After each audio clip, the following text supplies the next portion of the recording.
मैं ऐसे सेकुलर और पढ़े लिखे चंद हिंदुओं से एक सवाल पूछता हूं, क्योंकि मुझे मुसलमानों से और वैसे लोगों से लेना देना नहीं जो हिंदू होकर के हिंदुओं को गाली देते। मैं इन गद्दारों को मैं पूछता नहीं हूं, क्योंकि गली का कुत्ता और इनमें मैं ज्यादा भेद नहीं समझता हूं। जो लोग हिंदू धर्म को छोड़ के हिंदू धर्म पर गाली देते हैं, तो मैं इनको और अपने गली में भौंकने वाले कुत्ते में ज्यादा अंतर नहीं समझता हूं। जो लोग ये कहते हैं ना कि मंदिर और मस्जिद इन दोनों की सुरक्षा की बात करते, हिंदू मुसलमान में कौन खतरा है, बस मैं एक उदाहरण देता हूं कि देखो, तुम लोग कहते हो कि हिंदू और मुसलमान में हिंदुओं को खतरा नहीं, बस राजनीति के कारण बताया जा रहा है। भारत में लगभग 2.5 से 3 लाख मस्जिदें हैं। एक मस्जिद बताइए जिसकी सिक्योरिटी सीआरपीएफ देती हो, जिसकी सिक्योरिटी कोई पैरामिलिट्री फोर्स देती हो, किसी राज्य की सरकार देती हो, वहां पर नमाज पढ़ने के लिए मुसलमानों को, कि मुसलमानों को खतरा है। लेकिन भारत में ऐसे सैकड़ों मंदिर हैं जहां का सुरक्षा पैरामिलिट्री फोर्स करती है, वहां की स्टेट की पुलिस करती है, सेंट्रल सीआरपीएफ करती है। वैष्णो माता मंदिर सीआरपीएफ और पैरामिलिट्री फोर्स इंडियन आर्मी की सिक्योरिटी में। अमरनाथ यात्रा इंडियन आर्मी की सिक्योरिटी में। क्यों? रामलला की दर्शन हिंदू पुलिस प्रशासन की सिक्योरिटी में।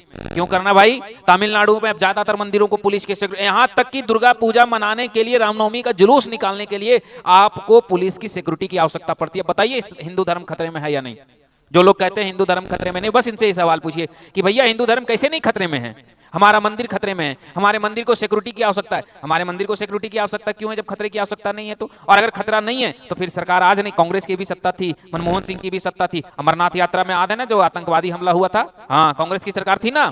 तो फिर मैं ये नहीं कह रहा हूं कांग्रेस ने करवाया था, मैं ये कह रहा हूं उनके सरकार में भी थी, बीजेपी की भी सरकार में है ना। तो फिर आप मुझे कैसे बता सकते हैं कि भैया हिंदू धर्म खतरे में नहीं? हिंदू खतरे में है भाई। कोई लोग कहते हैं 80% कैसे खतरे में हो सकता है। मैंने एक सवाल का जवाब दीजिए भैया, 80% क्यों नहीं खतरे में हो सकता है? 20% वो हैं, लेकिन बताइए क्या भारत के किसी मस्जिद की हमने सिक्योरिटी दी? क्या कभी भारत के किसी मंदिर में या किसी हिंदू बहुसंख्यक इलाके में ये नारा लगाया गया कि मुसलमानों तुम चली जाओ, अपनी मां बहन बेटियों को छोड़ के चले जाओ? लेकिन ऐसा हुआ ना भारत में, कश्मीर में हुई, केरल में आधे स्कूलों में पोस्टर लगाया गया था कि हिंदू धर्म को, इस्लाम धर्म अपना लो ना, बम से उड़ा देंगे। किसने लगवाया था? कितने लोग गिरफ्तार हुए? तमिलनाडु में आतंकवादियों का जनाजा निकाला गया। मुर्शिदाबाद में मस्जिदों से, आज का समय में जिस जमाने में हम लोग जी रहे हैं, ये 21वीं सदी में, छोड़िए 20वीं सदी, 21वीं, आज की न्यू जनरेशन, अभी से 6 महीना पहले मुर्शिदाबाद में क्या हुआ था? हिंदू महिलाओं का रेप हुआ। हिंदू महिलाओं के लिए पोस्टर, घर घर में पोस्टर लगाया, हिंदुओं तुम खाली करके चले जाओ। क्या सुप्रीम कोर्ट से हाई कोर्ट ने कर लिया? आप फिर कहते हो कि हिंदू खतरे में नहीं है? हमारी मंदिर असुरक्षित है, हमारी हिंदू बहुत बस्तियां खतरे में है जहां हम अल्पसंख्यक हैं। मुहर्रम के जुलूस पर हम होते समय हमारे घरों को जलाया जाता है, हमारे रामनवमी के जुलूस पर पथराव होता है। फिर कहते हो कि हिंदू खतरे में नहीं है? हिंदू हर परिस्थिति में खतरे में है। बस ये सेकुलर के हिंदुओं ने चश्मा इसलिए ओढ़ करके रखा है क्योंकि ये कश्मीर की घाटी में इनकी मां बहन बेटियां उस समय नहीं थी। आज अगर जजों जो कहते हैं ना कि मुसलमान नहीं होते हैं ये देश की राजनीति, जो सुप्रीम कोर्ट का जज है, 1 महीना के लिए कहिए ना बिना सिक्योरिटी का ये रह के दिखा दे कश्मीर में की घाटी में, अगर सुप्रीम कोर्ट का जज 1 महीना अपनी मां बहन बेटी के साथ बिना एक भी सिक्योरिटी के रह करके मुसलमानों के बीच भाईचारा निभा के दिखा दे, तो मैं मान जाऊंगा मैं गलत हूं, सारे संत समाज गलत है, सारे हिंदूवादी नेता गलत है, बस सही से जज है। आप प्रमाणित करके दिखाइए ना। आपको ऊंचा पद मिल गया तो इसका ये अर्थ नहीं समझिए कि पीड़ित जो है लोग हैं वही लोग गलत हैं।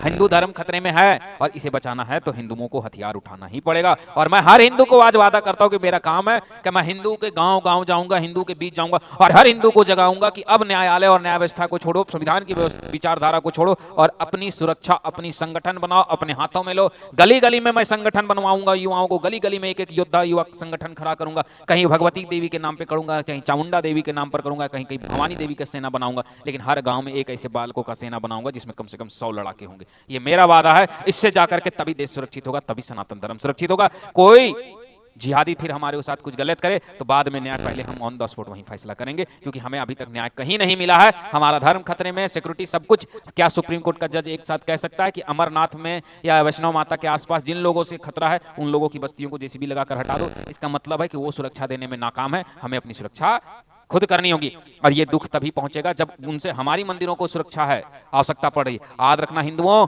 तुम्हें अगर इस देश में जीना है तो 10 साल के अंदर अपने आप को इतना बदल दो कि फिर उन्हें पैरामिलिट्री फोर्स और उन्हें पुलिस की आवश्यकता पड़े नमाज पढ़ने के लिए। समझ जाना कि अब तब उन्हें पता चलेगा कि देश में संकट होती है तो कितना बुरा लगता है। कितना बुरा लगता है कि जब किसी मंदिर में या किसी मस्जिद में पुलिस फोर्स अगर नमाज पढ़ने के लिए सिक्योरिटी देने लगे तो कितना दुख होता है। ये तब पता चलेगा जब हम इनके साथ वही कर सकते हैं। लेकिन हम करेंगे नहीं? करेंगे। क्यों नहीं करेंगे? हम ऐसे लोग नहीं हैं। हम शांति चाहते हैं, हम प्रेम चाहते हैं। अगर हम शांति ना चाहते तो पारसियों को, यहूदियों को, जैनों को, बौद्धों को, जहां जहां पीड़ित हुए हम सबको अपनाते नहीं।